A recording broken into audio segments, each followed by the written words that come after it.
Jago. I don't know who's Marco. I just hit this lotto.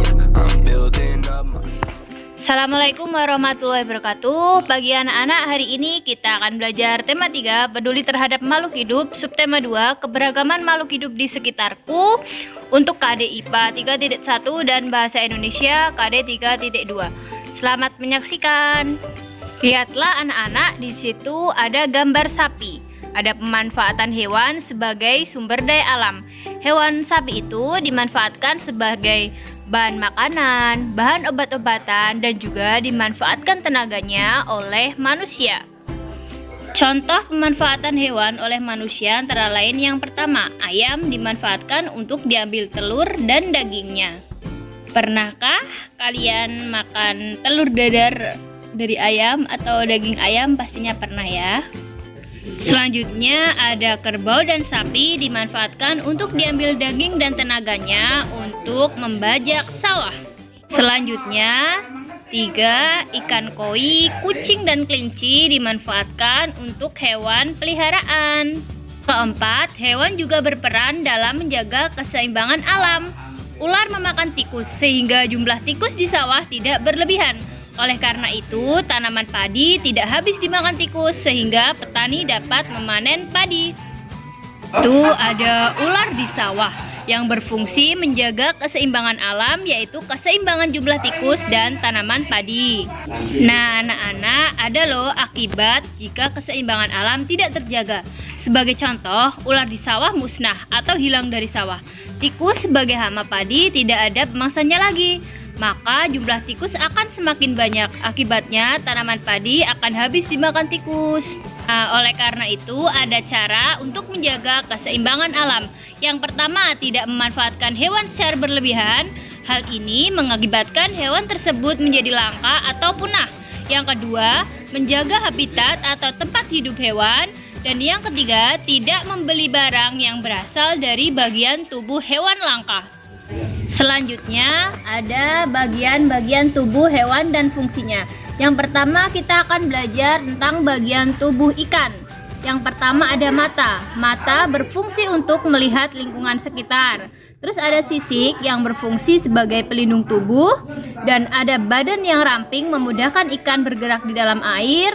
Selanjutnya ada ekor yang berfungsi untuk membantu pergerakan ikan di air.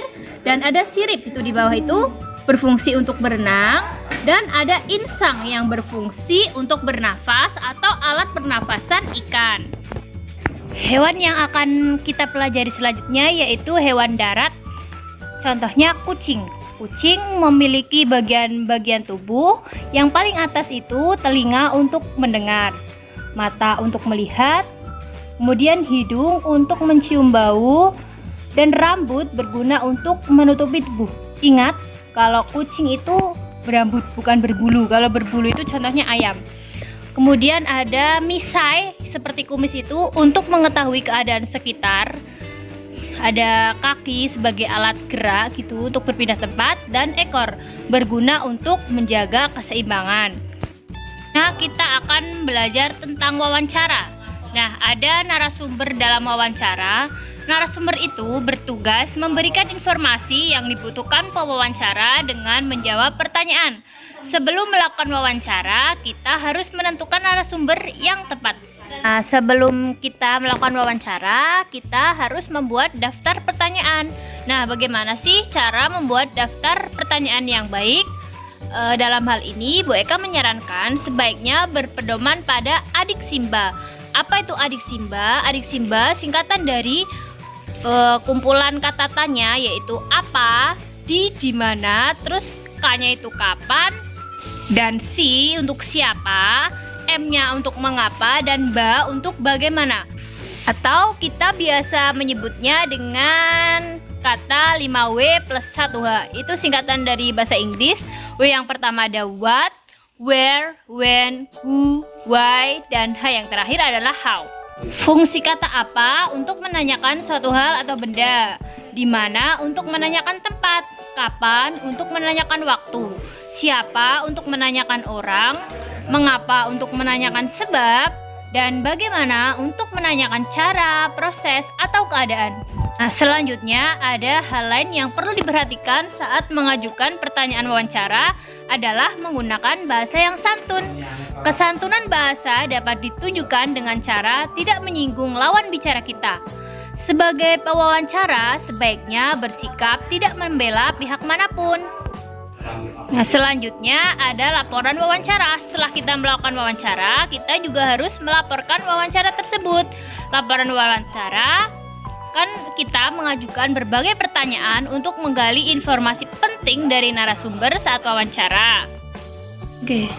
Semua informasi yang kita dapat sebaiknya jangan cuma kita ingat, melainkan kita catat dalam bentuk laporan hasil wawancara. Laporan hasil wawancara bertujuan untuk memudahkan orang lain membaca dan mengetahui informasi penting yang telah kita peroleh. Sekian dari Bu Eka, wabillahi taufiq wal hidayah. Wassalamualaikum warahmatullahi wabarakatuh.